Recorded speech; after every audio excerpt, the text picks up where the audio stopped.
en el presente, pues la decadencia de esa relación, ¿no? Y irlas contando de manera como paralela. Y creo que ese ejercicio, pues esta es una decisión creativa, ¿no? Que tienes que hacer al principio, ¿no? No de qué se va a tratar, ¿sabes? Porque la vida de Luis Miguel es pues enorme, ¿no? Puedes hablar de muchas cosas, pero ¿de qué nos interesaba hablar específicamente? De la relación con su padre. ¿Cómo la voy a contar? Pues vamos a contarla de esta manera, ¿no? En el pasado vamos a ver esto y en el presente vamos a ver cómo cae esa relación hasta llegar al punto en el que el padre muere, ¿no? Entonces, la forma en la que la cuentas también es parte y es una decisión creativa importante, ¿no? Entonces, pues todas esas decisiones se toman en el cuarto de escritores y creo que es importante hablar de eso, ¿no? ¿Qué es un cuarto de escritores en una serie, ¿no? Y un cuarto de escritores es básicamente ese equipo de escritores que te acompañan y que te ayudan a inventar historia, básicamente, ¿no? Entonces yo generalmente, bueno, en esa serie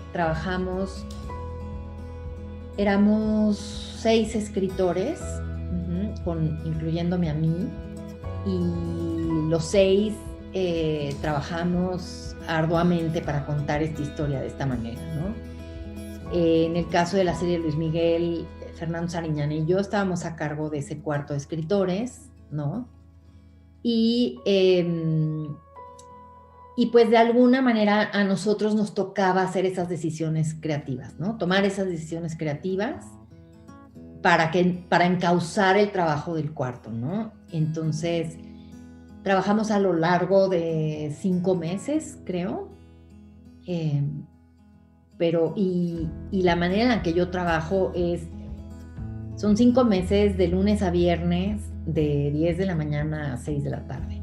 Entonces, estábamos todos reunidos alrededor de una mesa, con nuestras computadoras, en un cuarto lleno de pizarrones, en donde vamos escribiendo ideas, en donde vamos armando pues una especie como de tablero de cada personaje y qué le va a pasar en cada capítulo, ¿no? O sea, hay un mapeo importante, sobre todo las primeras semanas de trabajo, ¿no? Y como te digo, o sea, yo no concibo otra manera de trabajar en un cuarto de escritores que no sea todos los días de la semana y 8 horas, ¿no? Entonces, de 6 a 8 horas, ¿no? Entonces, ¿por qué? Porque entonces todo el mundo sabe lo que está pasando, porque la verdad es que es un trabajo de tiempo completo, ¿no? Y yo no concibo otra manera de escribir una serie para que se sienta uniforme, ¿no? Y orgánica, o sea, que todo tiene que ver y que hay un solo estilo, ¿no? O sea, tú ves todos los capítulos de Luis Miguel, pues están contados de la misma manera, o sea, no cada uno tiene lo contaron por ahí quién sabe cómo, ¿no? Entonces creo que, y si ves, por ejemplo, en el caso de Madre Solo hay dos, lo mismo, ¿no? Ves un mismo estilo, inclusive visual de la serie, ¿no?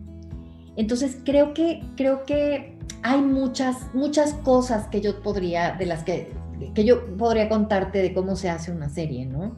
¿Por qué? Porque hay un cuarto de escritores, hay un jefe de ese cuarto de escritores, pero más arriba de todos ellos hay una figura que es la figura del showrunner, ¿no? El showrunner generalmente es un escritor, ¿sí?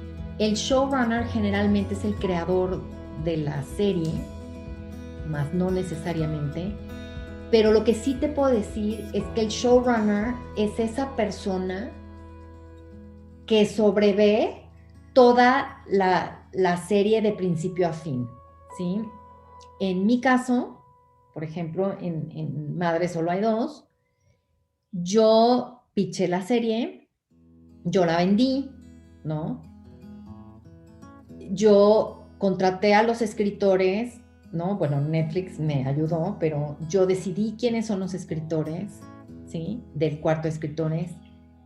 Empecé a trabajar con esos escritores, terminamos los guiones Participé en la decisión de quiénes son los directores de la serie, quién es el fotógrafo, quién es el productor, etcétera, etcétera, etcétera. O sea, uno como showrunner decide, contrata a los directores, contrata después a los editores, contratas, o sea, tienes que ver con todo el proceso.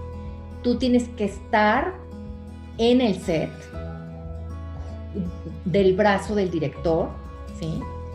Pidiéndole cosas. Los directores en una serie de televisión son invitados, ¿sí? No, o sea, ellos de alguna manera, sobre todo tú como showrunner, tú trabajas con el director del piloto para encontrar el estilo visual de la serie, ¿no? Y una vez que lo tienes, los demás directores tienen que seguir ese estilo visual de la serie, ¿no?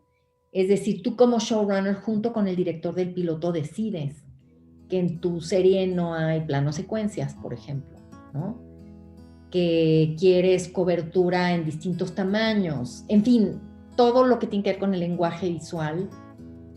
Tú decides el cast como showrunner, o sea, tú eres una voz importante en decidir quiénes van a ser los protagonistas de tu serie, no los directores, ¿sí?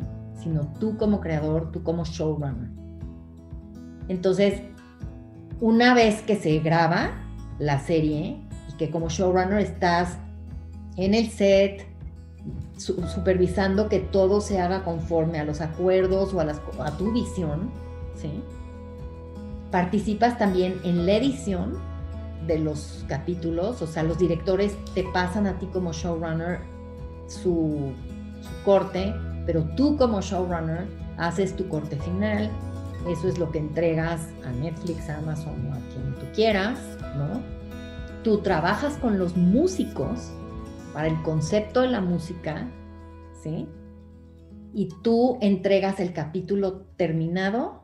Y no solo eso, sino que también participas en la promoción y en el mercadeo de la serie, ¿sí?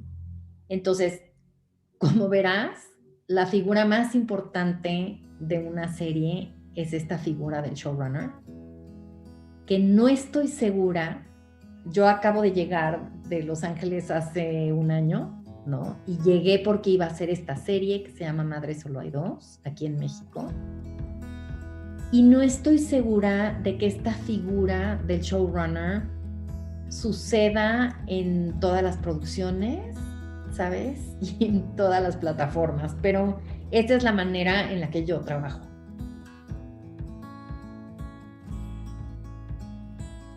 Creo que algo que es importante es que una serie tiene que ser, por un lado, honesta, ¿no? O sea, tú tienes que escribir o crear una serie sobre algo que realmente te interese contar, ¿no? O sea, no estar buscando a ver qué está de moda, o, ¿no? O qué, ¿no?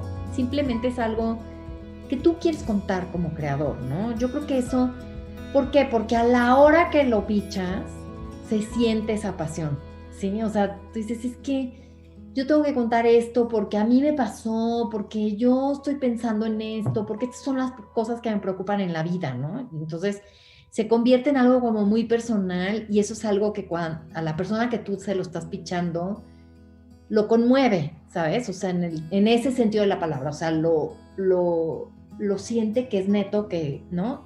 Que hay algo ahí que tú sabes que nadie más sabe, ¿no? Ese es como lo primero. Lo segundo, creo que tienes que trabajar muchísimo para organizar tus ideas, ¿no? O sea, es decir, de esto que me apasiona y que es mi interés en este momento, ¿qué quiero específicamente contar? ¿Sabes? O sea, ¿qué es específicamente lo que me interesa contar? ¿Cuál es el punto de vista, ¿no? De eso que quiero contar, ¿no? Y después es el trabajo, ¿no? El trabajo durísimo, porque sin buenos guiones no hay buenas series. O sea, puedes tener producciones maravillosas, todo el sexo y la violencia que quieras en la pantalla, pero si no está bien contado, pues la gente dice, ay, ya como que ya vi, ok, ya vi esto, ya me aburrió, ya le cambio, ¿no?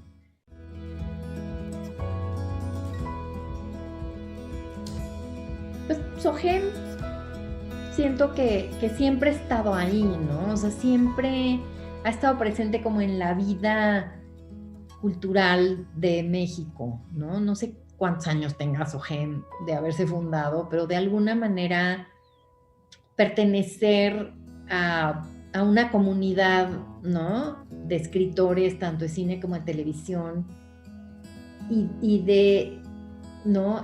Todas estas reuniones en donde conoces un montón de gente y pues tener esa comunidad es algo que te arropa, que te acompaña, ¿no? En esta labor.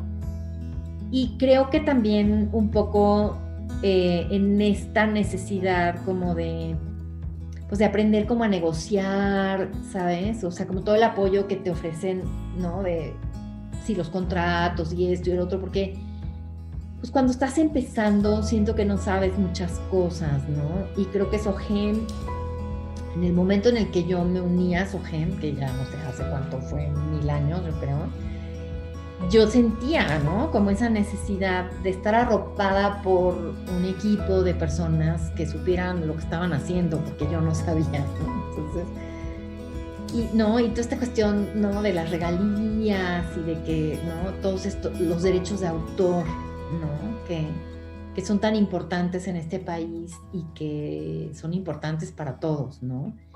Y cómo Sogem era un lugar donde, pues donde de alguna manera te iban a apoyar en ese sentido, ¿no? Entonces creo que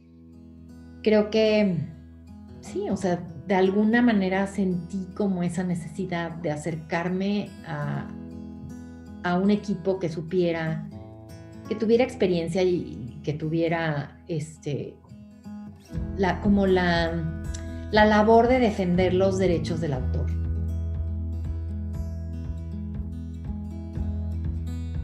Creo que el mejor consejo que tú puedes dar es aviéntate, ¿no? O sea, atrévete, ¿no?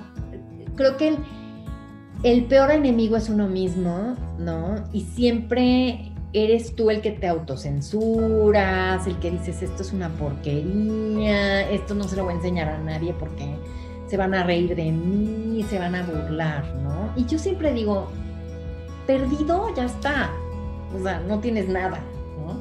Y si lo avientas allá afuera, ¿no? Alguien lo va a ver, va a conectar con alguien. O sea, yo siempre les digo a mis hijos, ¿no? Mis hijos que también son creadores, ¿no? Les digo, cuando tú avientas algo allá afuera, le crecen alas, ¿no? Si lo tienes acá, pues no le crecen. Entonces, le crecen alas o le crecen patas. O sea, llegan allí o llegan súper lejos, ¿no? Pero llegan a algún lado fuera de ti, ¿no? Y no tienes que tener miedo de enseñar las cosas que tú haces, porque siempre van a encontrar a alguien que diga, ay, mira, a mí eso me pasó, o mira, yo conecto con ese sentimiento, ¿no? O mira esto, mira el otro. Y si no salen de ti, pues nunca vas a hacer nada, ¿no? Primero tienen que estar allá afuera, enséñaselas a un amigo, enséñaselas a un conocido, a alguien que sepas que está en el medio, ¿no? Atrévete a enseñar a hacerlo. Pero antes de atreverte hay un paso que es hazlo, ¿no? Escribe, ¿sí? Porque todos nos quedamos en, ay, tengo una super idea. Ok, ¿cuál es? No, déjate la cuento. No la cuentes, escríbela, ¿sí? No me la cuentes, escríbemela y mándamela. ¿Sí? A mí se me acercan muchísimas gente. Yo di clases 15 años en el Ibero y todo el mundo se me acerca y me dice, es que te quiero contar una historia. Y dije, no me la cuentes. Escríbeme 5 cuartillas de tu historia y me la mandas por mail y yo la leo. ¿Sí me entiendes? O sea, ¿por qué? Porque el acto de sentarte a escribir te va a obligar a pensar, estructurar, ¿sí? O sea, a trabajar. Y una vez que lo pusiste en papel, ya lo puedes compartir. Pues muchísimas gracias por esta entrevista, y esta charla. Creo que es una manera muy linda como de compartir